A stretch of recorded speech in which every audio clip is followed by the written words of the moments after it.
Jadi selamat malam Ibu. Ya, kami dari kelompok data mining yang beranggotakan kami bertiga, yaitu ada Albert, ini teman saya. Nah, lalu belakang ini ada Alvin Masmi Haryanto, ya, dan saya sendiri, Gue Darmawan. Jadi kami di sini akan mempresentasikan penjualan smartphone metode Kemins. Oke, langsung saja Bu.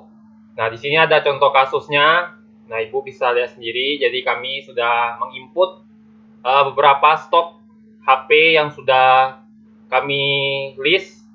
Nah, di sini ada beberapa stoknya. Ada stok awal, stok terjual, dan stok akhir.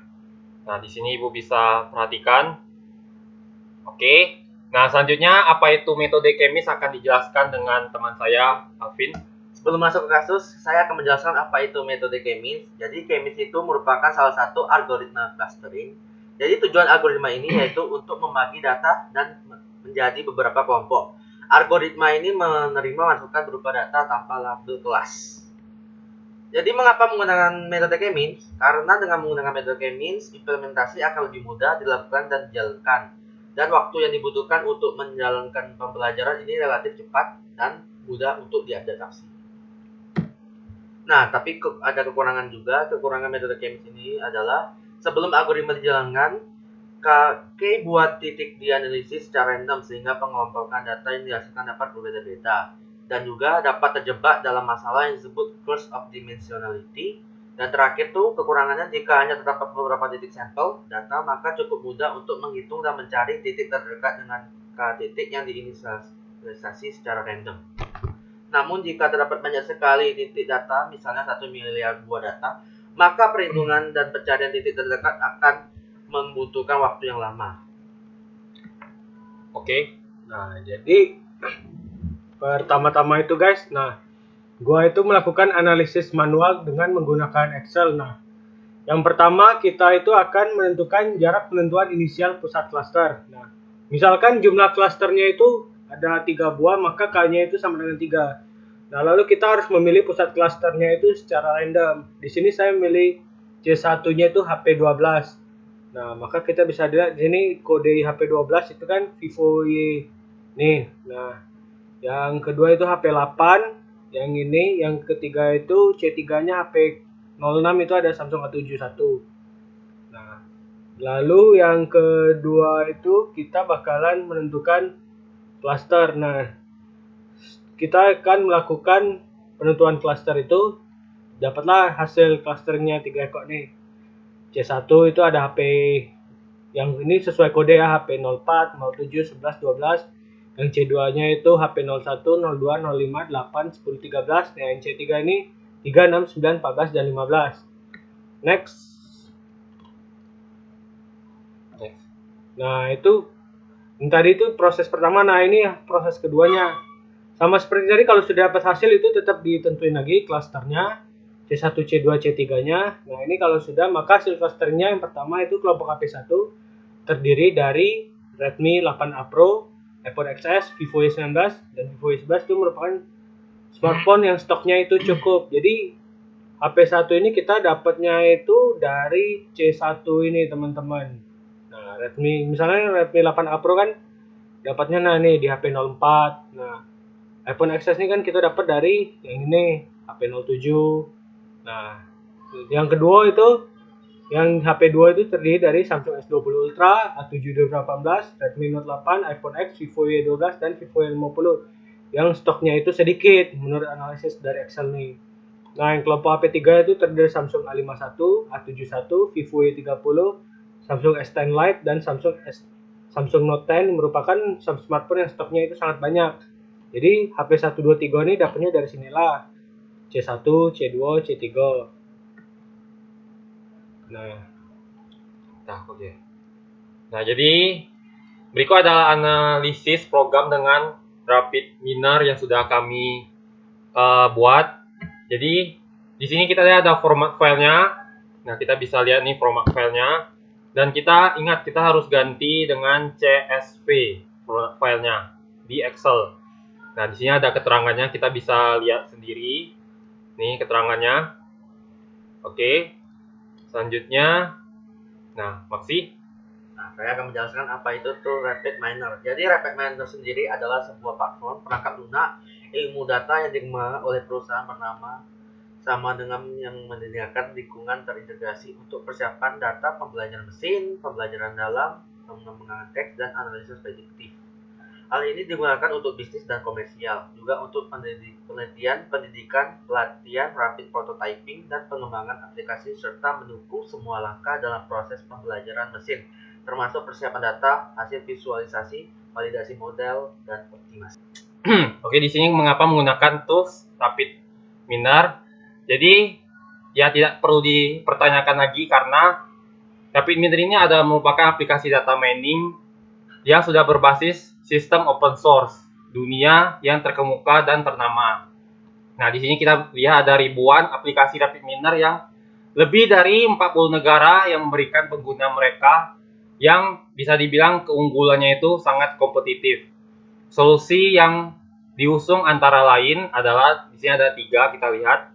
Integrasi data, analitis ETL.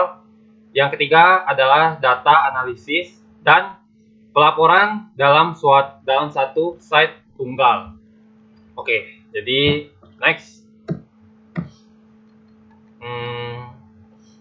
Oke, Jadi saya akan menjelaskan tentang kelemahan menggunakan Rapid Miner. Jadi secara khusus untuk memperluas Rapid Miner dengan R membantu pelemahan alamat RM dalam luasnya algoritma karena membawa ekosistem R seluruh ke RM. Selanjutnya, karena pengguna paket rilis masyarakat yang menerapkan teknik baru yang lebih cepat daripada vendor perusahaan ini membantu mengubah kelemahan potensial menjadi sesuatu kekuatan yang potensial. Namun, paket R cenderung dari berbagai kualitasnya dan lebih rentan dalam hubungan perbaikan atau bug. Oke, Next. Lanjut.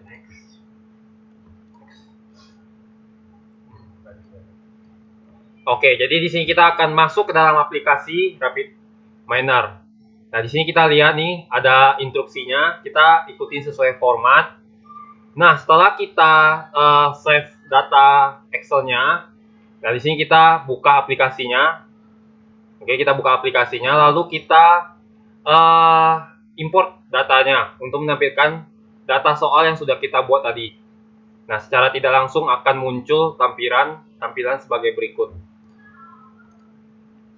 Oke. Nah, teman-teman kan kita kan tadi sudah import tuh file Excel-nya. Nah, selanjutnya itu kita harus membuat format columns yang sudah kita buat sebelumnya. Nah, tabel yang kita butuhkan itu kan awal, terjual, dengan akhir stoknya itu kan. Nah, kita hide 2 ekor nih teman-teman. Kenapa kita hide? Karena dia itu tidak berbentuk angka teman-teman. Nanti takutnya itu kehitung. Jadi kita harus hide 2 tabel ini, tabel KD dan HP dengan cara kalau di Rapid Miner itu ada yang namanya exclude column.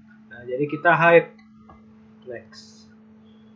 Nah, jika sudah itu kita next langsung klik yes, ikutin sesuai format yang ada di tampilan seperti ini. Nah, maka muncullah nanti ada diagramnya teman-teman. Nah, di sini saya sudah mengambil sampel diagramnya itu ada 3 sesuai dengan yang tadi. Kan kita sudah hide itu, jadi sisanya itu ada stok awal, terjual, dan akhir. Diagramnya teman-teman bisa lihat seperti ini. Nah, lalu kita bakalan masuk yang ke dalam operator punya itu dalam desainnya. Pertama itu kita harus drag file tugas kita itu tadi. Ya, sudah drag filenya kita di sini di bagian operator ini teman-teman kita cari yang namanya K-mains. Nah, jangan lupa untuk mengubahnya ini K ini. Nah, kita ubah jadi 3. Setelah itu tekan tombol play untuk menjalankan diagramnya. Nah, maka itu kita bakalan menghasilkan hasil clustering program seperti berikut nih teman-teman. Di sini kelihatan nih clusteringnya. Kalau tadi kan clustering manualnya itu kita ada clustering 1, 2, 3 nih. Kalau yang di Rapid Miner kita ini 0, 1, 2. Cluster 0-nya itu terdiri dari 8, cluster 1-nya itu terdiri dari 3 item. Nah, cluster 2-nya itu terdiri dari 4 item teman-teman. Nah, next.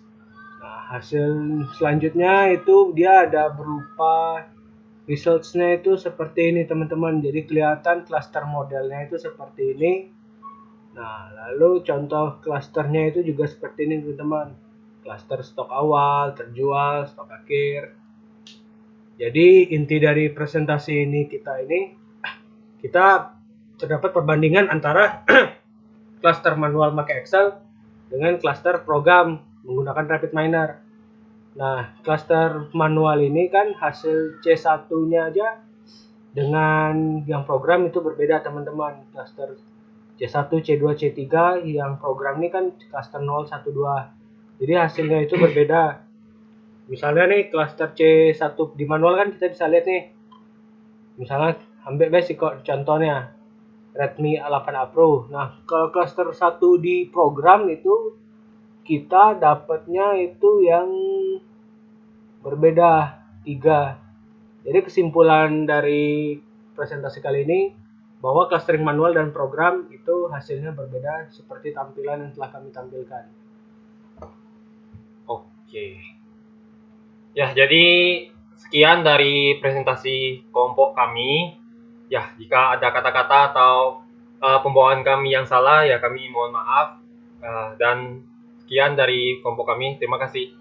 Bye.